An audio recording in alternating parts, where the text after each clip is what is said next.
A close 3-1 loss here at White House Field tonight. Welcome into Postgame Tomahawk Talk. I'm Ariel Tamir-Pinsky, as usual, joined by Lyle Allenstein.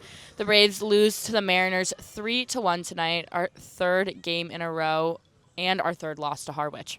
Yeah, a tough one today for the Braves. The bats didn't really come alive. Pitching was good to start. Zach Konstanowski gave some really good stuff on the mound in his second start in a row. But honestly, we talked about it a lot, but the relievers giving up these runs late.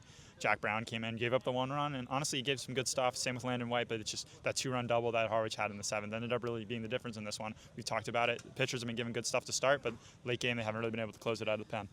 One of the main issues with not getting runs tonight was leaving runners in scoring position. Yeah, these bats have gone quiet during this three-game losing streak. Really, we haven't really seen a whole lot of offensive production since that 12 runs against Hyannis. They only had 5 hits entering the ninth, and then they tacked on one more. But 3 straight innings with runners in scoring position, 5, 6, and 7. Fifth, John LeGrande got to second. Brandon Holcomb got to third, and then John LeGrande got to second again. But honestly, the bats just really couldn't get anything going, couldn't knock anybody in.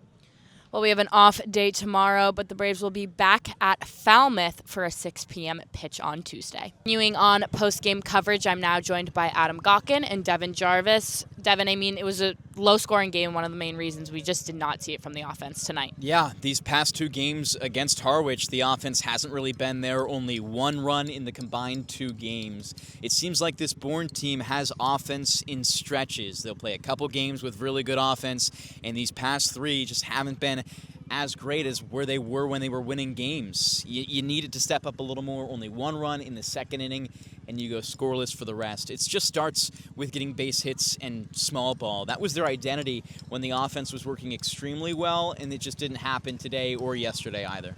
Despite the loss, the pitching looked strong out there. Yeah, definitely a very solid outing today from the pitching staff. They give up just 3 runs. It's the first time in now 5 games that Bourne gave up less than 5 runs. So, it's a positive that you can take away from this game and hope that, they can bring that momentum moving forward, especially when it comes to the control. Just 4 walks from this pitching staff, definitely a big positive. So, obviously a tough one, but you always have to take away the good things. And one of the good things today was, without a doubt, the staff.